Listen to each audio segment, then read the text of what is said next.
该上班了，请多多指教以后。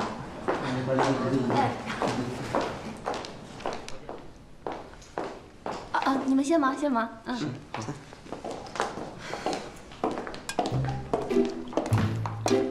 你好。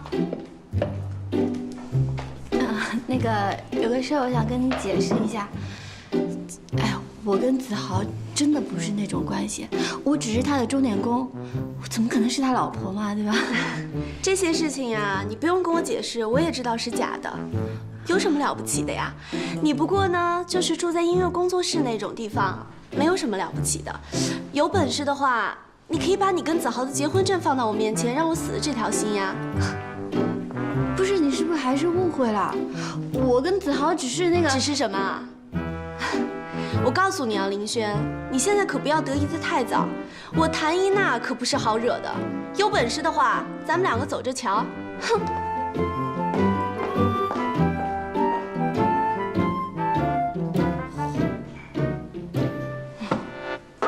Just like you said, if heaven comes, I'm coming to. Just like you said. 我回来了。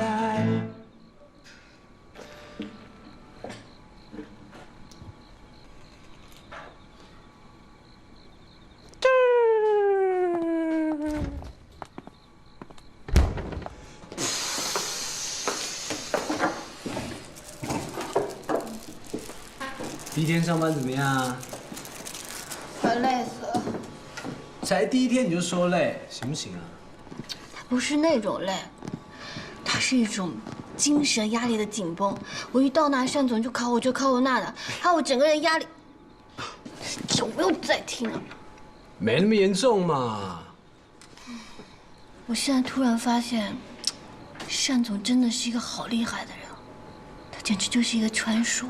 你才知道，整个省市企业所有的业务都是他负责的哦。如果没有一定的能力的话，再怎么样的亲属关系也做不到现在这个位置。啊，什么时候才能到达他那种高度？以你的智商也想到达那个高度，也太可怕了吧？有什么可怕？哦，我是说，我婶婶跟我姐那样的女生，整天明争暗斗的，太可怕了。而且你不会喜欢那样的生活吧？啊，我只要有他们一半厉害就好了。你如果想到达那个高度哦，你还需要多修炼哦。修炼？对啊，来来来，我教你怎么修炼，过来。怎么修炼？我跟你讲，葡萄从树上摘下来，放在桶子里面，你要用手去按压，放进你的情感，这样喝起来才会有滋味，才会有味道嘛。所以最一开始的门槛就是你手的力量，试试看。手的力量。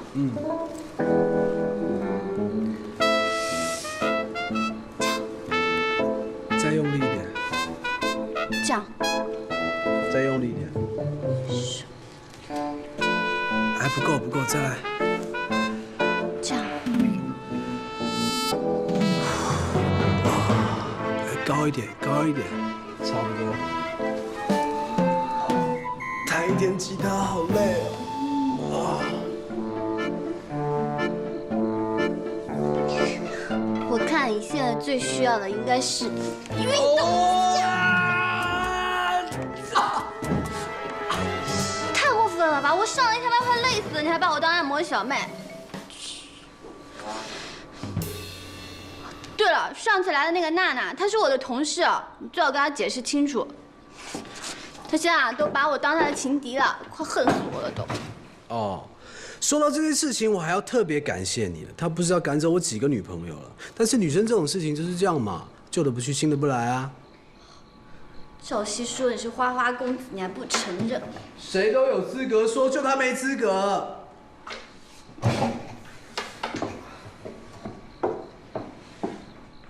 哎，那个赵什么熙的，知道你找到工作了吗？没有啊，我想等我稳定了再跟他说。那他有找你吗？上次打了他一个耳光，他应该不想理我了吧？哦，对哦。身为一位男人，当时那样挨了一巴掌，换作是我，应该也是会很不爽啊。但是话说回来啊，如果他真的爱你，他怎么会在意这一点小事呢？对不对？但是话又说回来啊，你下班回来怎么不顺手带个晚餐呢？你知不知道大家都很饿啊？我上了一天班快累死了，你饿不会自己叫外卖？有。哎，干嘛？怎样？老板、员工、老板、员工、老板。员工怎样？哪一条写着员工下班一定要给你带饭啊？老板是想说对员工应该要有一个照顾。我是看你今天第一天上班还活着回来，没有被开掉，我们就吃顿好的庆祝一下嘛。你真好，谢谢。不想去。好啊，我再一次强调，身为老板对员工应该要有一个体恤跟照顾。你想吃什么，我帮你买啊。我想吃。吃屎啊！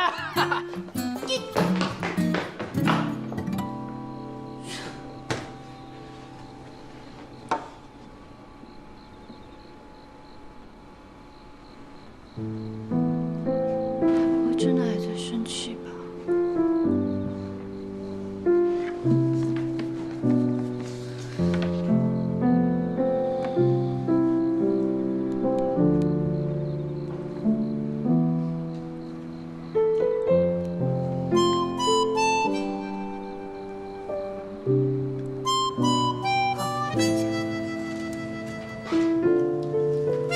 好了，今天散会吧。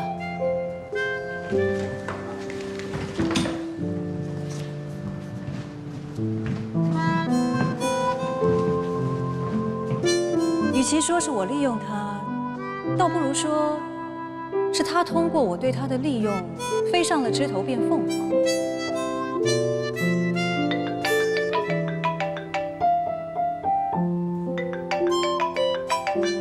赵熙，啊，你电话响了。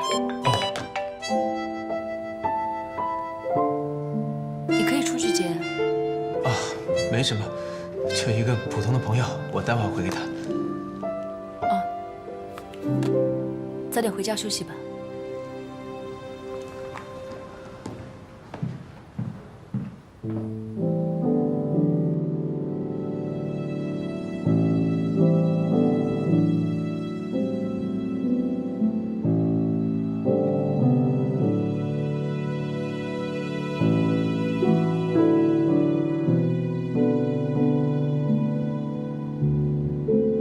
既然你已经进入了沈一曼的公司，就尽快弄清楚盛美家的营运情况、资金流向，还有合作伙伴，越详细越好。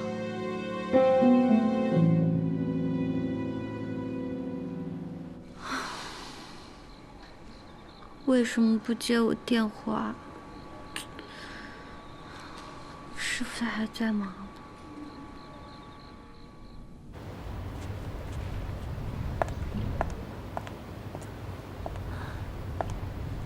你怎么还没下班呢？其实我一直在这等你，我希望有这个荣幸可以请你吃顿饭。现在都很晚了，不如下次吧。其实也不晚呢，我看你辛苦了一天了，就当好好放松一下自己。我是非常诚恳地邀请你的。好吧。请。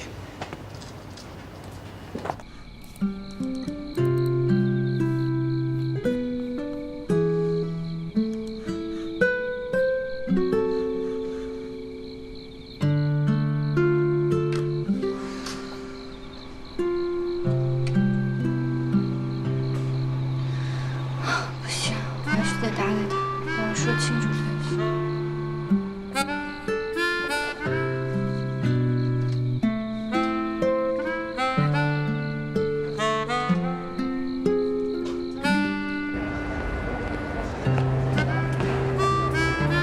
你们尝一下柠檬汁，饭后有助于消化。谢谢。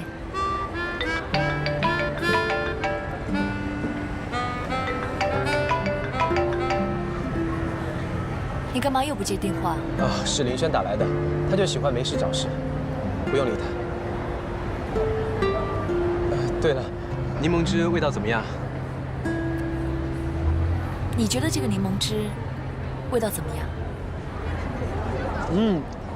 太酸了。柠檬汁当然是酸的了。你怎么了？没什么。是不是柠檬汁不合你胃口啊？不是。我刚想说，柠檬汁除了开胃，还可以提高味觉的敏感性。我特意为你点的。谢谢。我们还是走吧。是无法接通，请稍后再拨。Sorry, the subscriber. 真的不接电话了，肯定生气了，怎么办？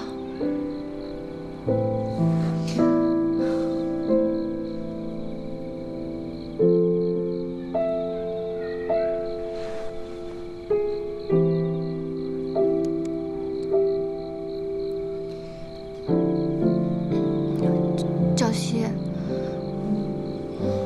那天我太冲动了，对不起。我知道你说那些话都是因为你关心我，不管怎么样，我都不应该那样。真的很抱歉，对不起。如果听到我的消息，给我回个电话好不好？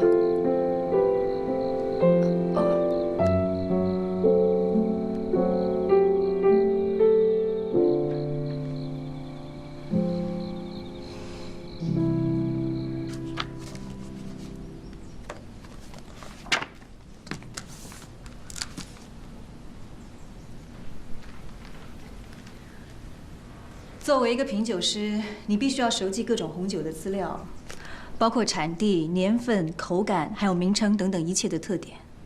我会尽力的。不是尽力，是必须。这些呢，是你接下来可能会用到的资料。我给你1个月的时间记下来。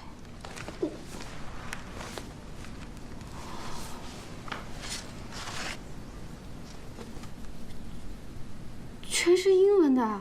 这不是英文，是法文。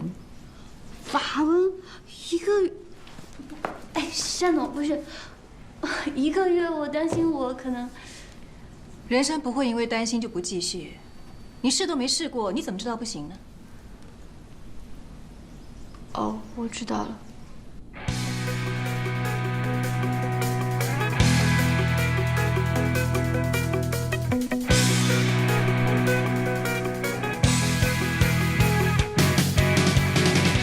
像你穿越布拉米宫，领略凡尔赛吹来的风，早已忘记这是一个梦。我能看见你给的笑容，我已沉醉在这1秒钟，时针停住，我不会放手，用心去看最美的风景。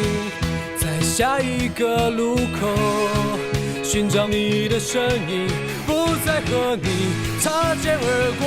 Wanna fly, I wanna try， 继续一个梦，哪怕醒来在最后，我们依然奔向未知的旅途。I wanna try, I wanna fly， 灰色都驱散，远方的那片天空。因为有你出现，已不会再遥。Wanna try, I wanna fly， 灰色都驱散，远方的那片天空。因为有你出现，已不会再遥远。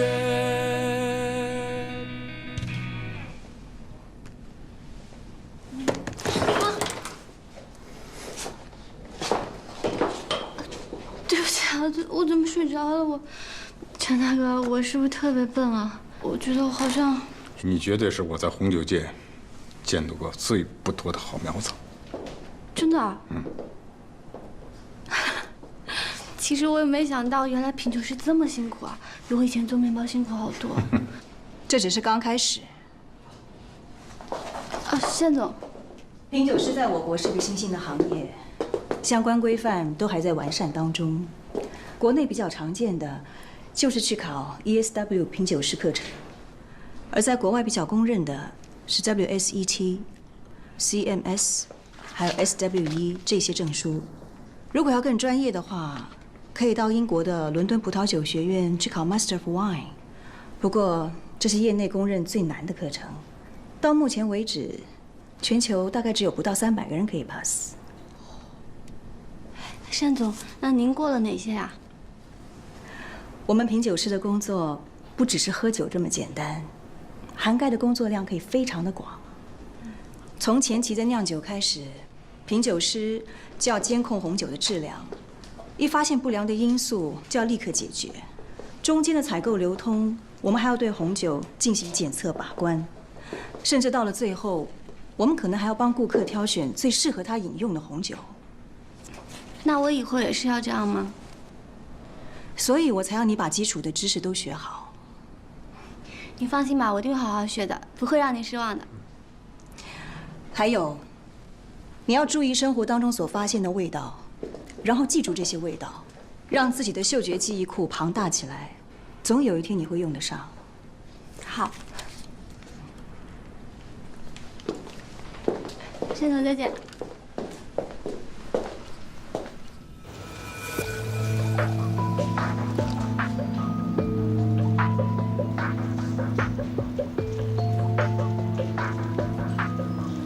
我们公司目前最大的竞争对手，就是沈氏集团旗下的碧翠酒浆。所谓知己知彼，百战百胜。所以从今天起，你一定要随时掌握到对方的最新动态，不管是用问的、用看的，或是用买的，只要是不违法，不管是用任何方法，你都要随时掌握到他们的最新消息。我知道了，沈总。另外还有一点，就是公司的保密措施现在还不是很完善，需要重新建立起一个防止公司机密外泄的机制。但是这个负责人一定要是公司的重要核心干部才行。不知道沈总，您心目中有没有什么合适的人选？你这个建议很不错，但在这个时候，还是交给赵律师去执行吧。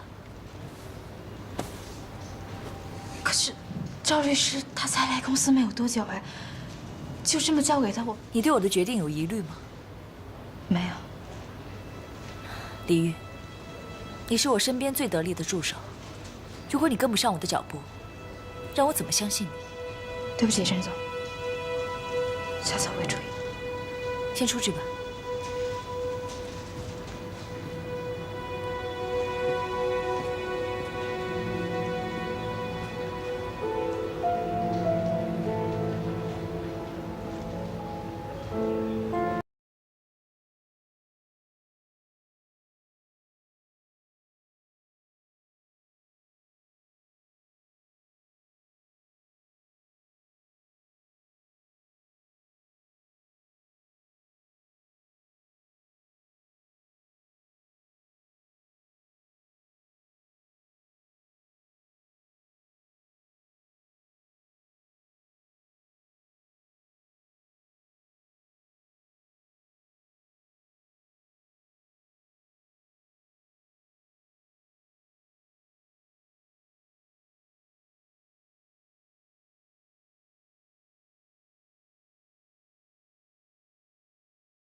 赵熙啊，到公司这段时间，有什么感觉？还习惯吗？挺习惯的，只是我发现公司有很多过于严格的规定，这一点我不太理解。我觉得更加人性化的管理会更有利于同事之间的相处。如果一个企业放了所有的规则，那就等于没有危机意识，这会是一件很可怕的事情。举个例子，运活的鳗鱼到国外的时候，会在鳗鱼群里放一条鳗鱼的天敌鲶鱼。鳗鱼处于紧张的情况，所以在运送的过程中，存活率会比没有放鲶鱼来得高。这个比喻挺有意思的。坐。你有没有看过《王子复仇记》啊？啊，你是说莎士比亚的4大悲剧之一《哈姆雷特》吗？我看过。我就是那个丹麦王子汉姆雷特，善利就是克劳狄。他害死我的父亲，霸占了沈氏集团所有的一切。我就是一个要复仇的悲剧人物。善利真的就那么可怕？比你想象中的要可怕多了。有时候我怀疑，她出现在我生命中的第1秒开始，就是带着阴谋出现的。这个女人机关算尽，无所不用其极。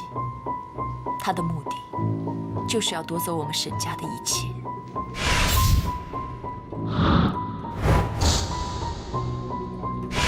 没错，她比任何人想象的都要可怕。你也这么认为？啊，我就想，像你跟他的关系，他都要这么处心积虑对付你，那他对其他人，不就更可怕了？你说的没错。所以，只有让我自己变得更坚强，就像是在鲶鱼里面的鳗鱼，时刻提醒自己，处于危机之中，我才可以生存下去。我能理解你的处境，也请你相信，我一定尽我所能，帮你摆脱这个困境。这也是我找你来公司的原因。我非常相信我自己的直觉。从我第一次见到你起，我就觉得你是一个可以帮到我的人。谢谢你这么信任我。赵贤，我希望你在这里不单纯作为一个法律顾问，以后公司有什么重要的决策会议，你都参加吧。好，我也和你一样，希望可以打赢这场仗。哎呀，子豪，我知道错了，你就原谅我一次好不好嘛？就最后一次。我告诉你啊，下不为例啊。哎呀，我知道了。不过你怎么能让那个土包子住到你音乐工作室去嘛？你把他轰走好不好嘛？你到底有完没完啊？对不起嘛，我知道错了。不要再跟我说对不起了，好不好？我跟你说，本少爷跟你一点关系都没有，别再缠着我了啊！拜拜。喂，沈子豪。哎，你看，哇塞，你看那里有飞碟，你看。沈子豪。林轩，你最好跟我小心点。哼。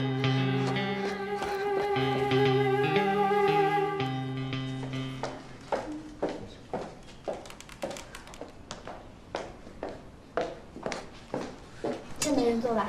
啊，林轩，你也吃盒饭了？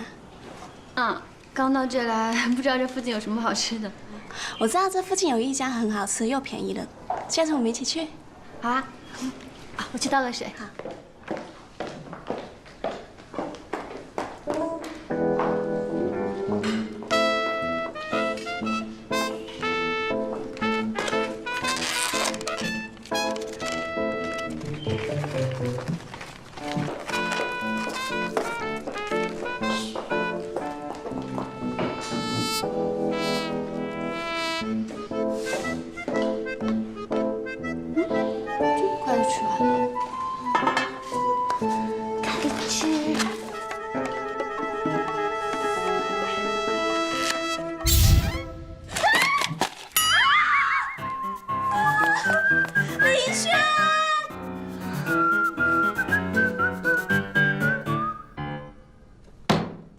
还笑？你们太幼稚了！是他先弄我的。我不管你们有什么理由，这里是工作场所，你们把这里当什么了啊？我警告你们，这是第一次，也是最后一次。以后谁再这么无聊，先把辞职信给我。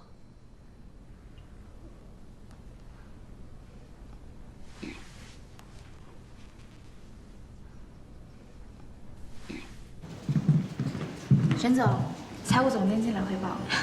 沈总，这是这个月的报表。把大概的情况说一下吧。是，最近几周的销售情况跟同期水平相比都上浮10%左右，但大部分经销商反映周转资金紧张，所以希望能够延期付款。我们这个月需要跟法国那边签订明年的订单，如果这份合约生效的话，下个月我们就要把订单的预期首付款给他们发过去。而今年的首期款受这次欧美金融危机影响，在供货商那边，他们希望要求比去年预付的额度有所提升。那我们可以怎么做？现在除了找银行融资贷款，其他的就是靠投资公司投入资金，否则公司流动资金不足的话，再加上囤货的压力，公司现在状况很难支撑下去，恐怕会很辛苦。我知道了，给我做一份详细的资料，办法我来想吧。是。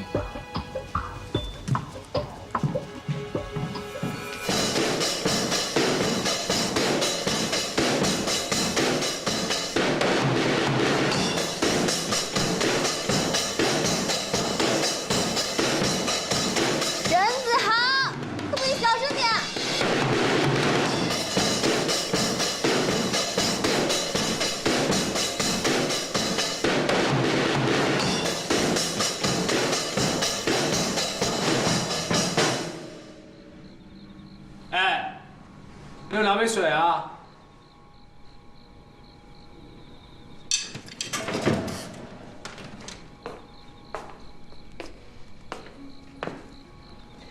我口渴。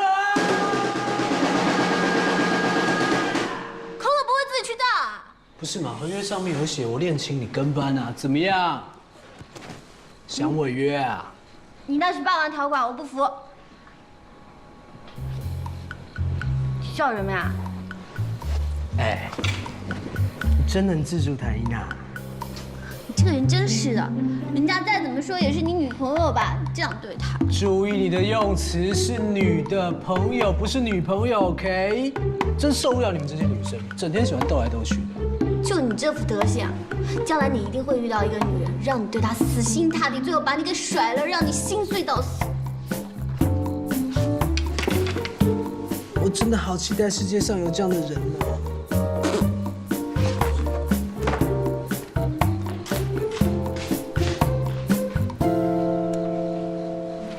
哎，我肚子饿了啦，弄点东西来吃好不好？你再不回应，你会后悔哦。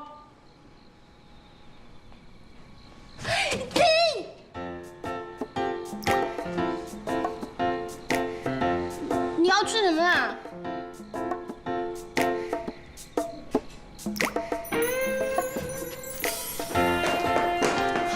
哇，林轩，你才第几天上班就敢迟到呀？我要去告诉单总。哎，等一下，我不是故意的。哎呀，沈嫂她都不让我睡觉了，昨天。什么？她不让你睡觉？你们两个居然……哦，你想哪里去了？他晚上在那不停的玩吉他，叮叮哐啷的，我就睡不着。你早说嘛！我就知道他怎么可能喜欢你啊！不过你还是不应该迟到呀，我还是要去告诉单总。哎，你这么死脑筋！等一下，不是单总，我刚才来。既然迟到，就按公司规定扣工资。我不是故意的，规定就是规定。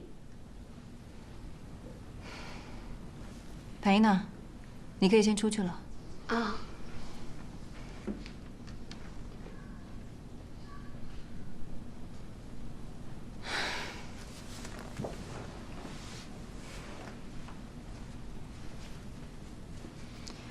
迟到的时间晚上加班补回来。还有，你今天除了原有的学习之外，我会再教你实操品酒训练。真的啊？好啊，好啊。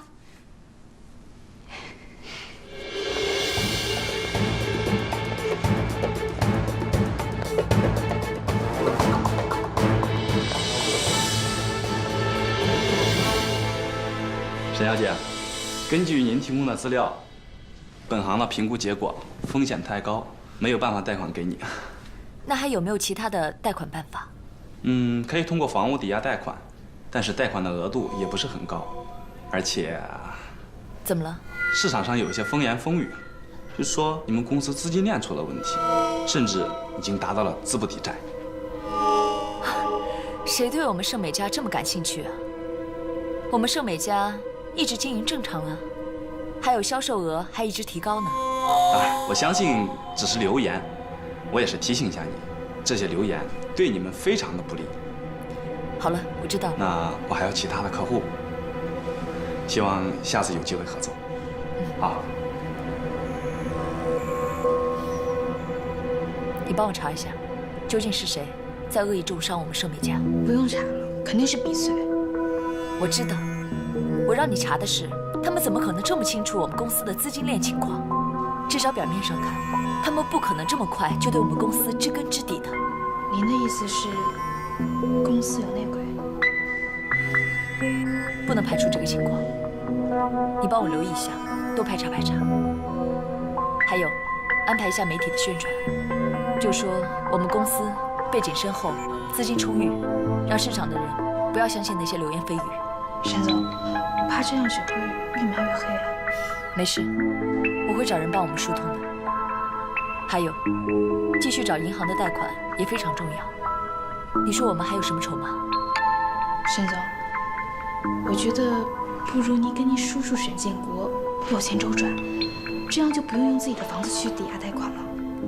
我叔叔自己的公司也需要资金周转，我不能只靠他。反正继续联系其他的投资公司，无论如何，一定要度过这个难关。是，知道了。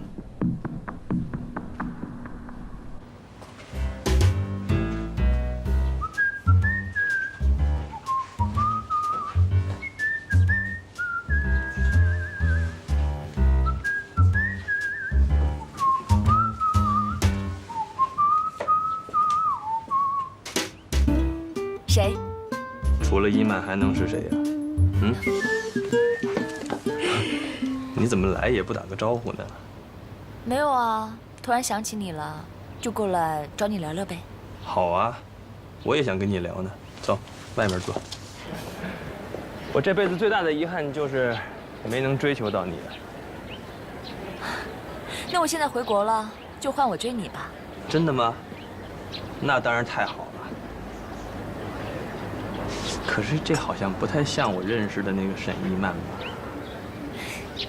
还是你最了解我，就是跟你才能开这样的玩笑，不介意？又是开玩笑，你真的就不觉得应该再考虑考虑咱俩的事情吗？伟森啊，不是跟你说过了吗？我们俩不合适。我知道感觉嘛，对吧？感觉是可以培养的。我心里面有人，你是知道的。那只能怪我们俩没有缘分喽。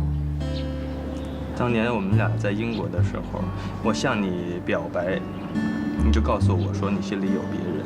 但是今天已经事隔这么多年，你还是用这句话来拒绝我，我真的很难接受。说老实话，我很恨你。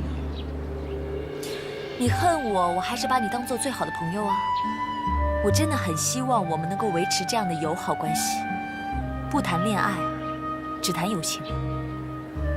就是因为我们俩太熟悉了，我就怕这样会更容易伤害到你，你明白吗？你那么认真干什么？我开个玩笑。我要是连这点都不明白的话，怎么做你最亲密的朋友啊？好了，我们说点正经事儿了。你应该是有事情找我吧？我确实是遇到一些困难。现在市场上对盛美家有很多流言蜚语。我都听到了。我能为你做点什么吗？资金那块有没有什么问题？我现在就可以打电话，他们下午就可以把钱给你打过去。不用了，我只是想借助一些你的媒体朋友，给我们盛美家说说话，暗示一下我们盛美家资金充足，有强大的资金支持。你怎么就那么倔啊？你就那么怕欠我吗？不是啊，只是我觉得生意上的事情不应该牵扯太深，这样会影响到我们的关系。好吧，但如果你要是真遇到了难过的坎儿，千万不要自己扛，告诉我，好吗？我知道了。其实还有另外一件事，是关于感情的。要说说吗？我最近遇到一个男人，他长得太像陆刚了。怎么可能呢？长得像你的初恋情人陆刚？就是啊，他们几乎是一模一样的。有时候我真的觉得命运这东西太神奇了。几年前，他夺走了陆刚的生命，但是又偏偏在我回国的时候，就送来了一个这样的人。后来呢？我也不知道自己在干什么。我已经把他安排到我公司里上班了。等等，你是说你把他当成了陆刚的替代品？我也不想这样子，但是我真的控制不了。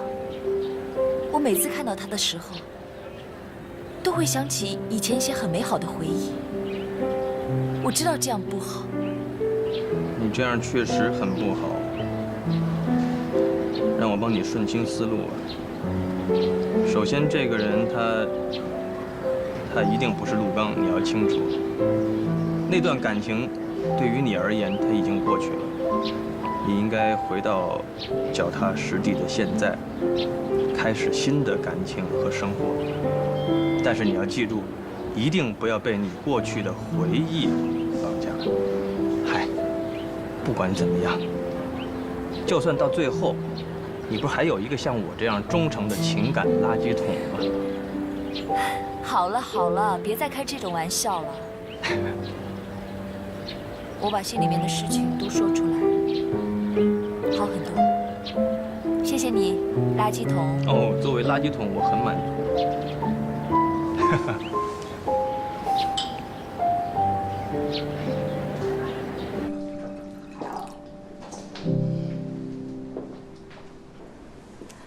作为品酒师，你要尽量记住你尝过的每一种酒，这些都是你职业生涯里所累积的财富。顶级的品酒师能够记住大约1000种酒的资料，1000多种啊！这一块是没有捷径的，唯一能做的只有多品。一般来说，品酒我们先闻酒香，酒香就跟香水一样，有分前调、中调跟后调。香气强烈的，酒杯放在胸口，鼻子就可以闻得到。香气中等的，酒杯放在喉咙，鼻子可以闻得到。而香气最低的，要凑近鼻子才能闻得到。对我们常年品酒的人来说，嗅觉比味觉是更常用到的。然后再来看酒色，不同的葡萄酒颜色也不尽相同。挂杯的程度，还有液面边缘的颜色，也都不会一样。最后才是茶味，尽量把酒充满口腔。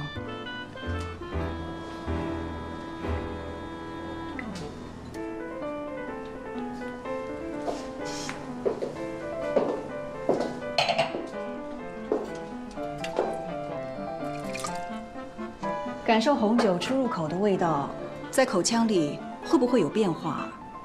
最后会不会回甘？那个品酒不能咽下去的，最好不要。只这样子才能有助你保持清醒。也是哦，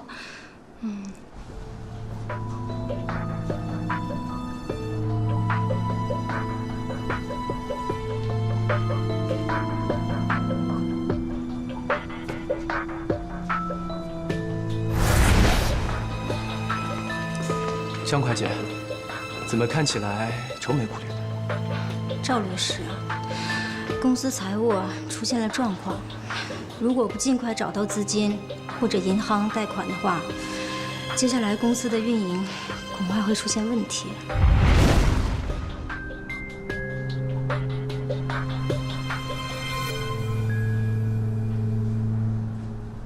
喂，单总，是我。